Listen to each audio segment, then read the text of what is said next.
What's up, guys? Welcome to episode 1 of All About Climbing. This week's topic is the drop knee.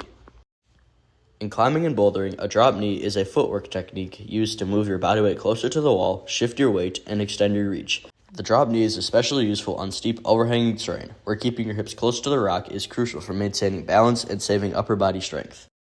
How to use the drop knee while you're climbing. First, you're going to put your foot on a rock or a hold. Then rotate your body and pivot on that toe so that the outside edge of your shoe is resting against the hold.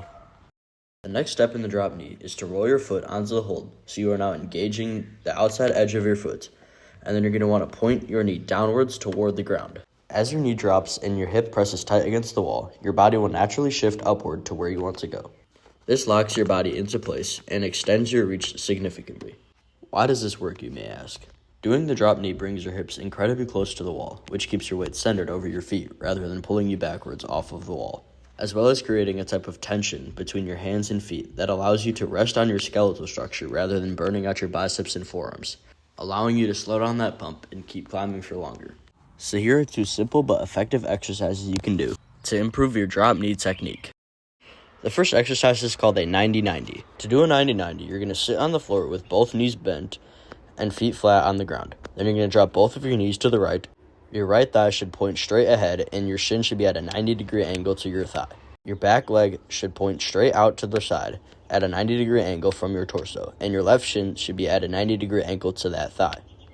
Then you're going to mirror this movement on the other side to target the left side of your body. Another exercise that you can do is the deep squat hold. A deep squat hold is a great way to build the foundation for the drop knee. One reason is because it opens up your hip internal rotation and mobility. Another reason is because it strengthens the knees in deep flexion. When you engage in a drop knee, your knee isn't just bending. It is placed under a combination of deep flexion, axial loading, which is another way of saying weight bearing, and internal rotation.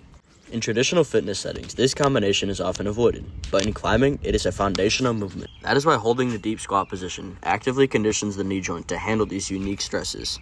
So, how do you do a deep squat hold? First, you get into a squat position, whatever feels most comfortable for you, and then go down as if you were doing a regular squat. But stop when your knees get a little bit farther than 90 degrees, and hold it there for 30 to 60 seconds. Sitting in a deep squat requires constant, low isometric activation of the lower back, glutes, and deep core to keep your torso upright. This builds the exact type of endurance needed to stay in high tension positions on overhanging walls.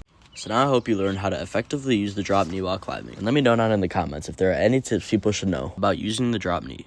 And last but not least, make sure to leave a like on this video and go send that project.